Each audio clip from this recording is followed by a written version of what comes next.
Alors, vous savez que je m'intéresse beaucoup aux contrefaçons, aux impostures, aux imposteurs. Comment déceler une imposture quand quelqu'un prétend avoir fait tel travail et qu'en réalité il ne l'a pas fait, il s'est contenté de cueillir les fruits des autres chercheurs? Eh bien, c'est comme quelqu'un qui, dans un pays, dirait qu'il fabrique des voitures et que les voitures qu'il vend les a fabriquées alors qu'il n'y a pas d'usine dans son pays. Il n'y a pas de hauts fourneaux, etc.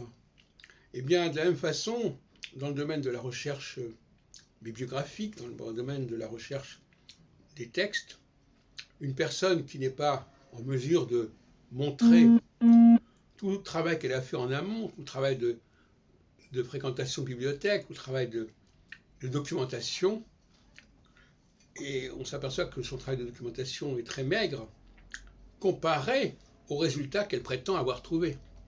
Vous savez, il y a un hiatus entre les deux.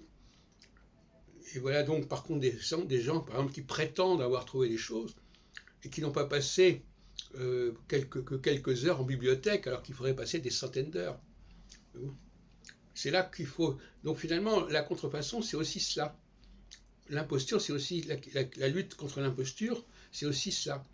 S'assurer que la personne a bien fait le travail en amont qui correspond aux fruits qu'elle prétend avoir cueillis, et non seulement cueillis, qu'elle prétend avoir cultivés. Et c'est parfois un peu insupportable de voir des gens qui prétendent avoir telle et telle documentation et dont on sait qu'ils n'ont pas passé le dixième du travail que vous avez fait vous-même en bibliothèque, par exemple. Ça, c'est assez pénible de voir ça. Et la seule façon, c'est de dire, mais prouvez-moi que vous avez fait tout ce travail en amont. Prouvez-moi que vous avez eu tous ces contacts. Prouvez-moi que vous êtes allé dans toutes ces bibliothèques. Ou bien vous vous contentez peut-être des travaux des uns et des autres. Notamment le CATAF, par exemple, le catalogue alphabétique des textes historiques français, donne les localisations en bibliothèque. Donc par conséquent, un imposteur peut très bien dire, voilà, j'ai trouvé cet ouvrage dans telle bibliothèque. Donc ça ne suffit pas, parce qu'on peut aussi piller les bibliographies et les catalogues déjà existants. Il faut prouver que l'on a fait soi-même le travail et qu'on a, en tout cas, mené une véritable recherche, une recherche authentique, et pas simplement récupérer des données que l'on a prises, que l'on a empruntées ou qui vous ont été fournies dans telle ou telle bibliothèque, parce que justement, le propre des bibliothèques, c'est d'être pillé.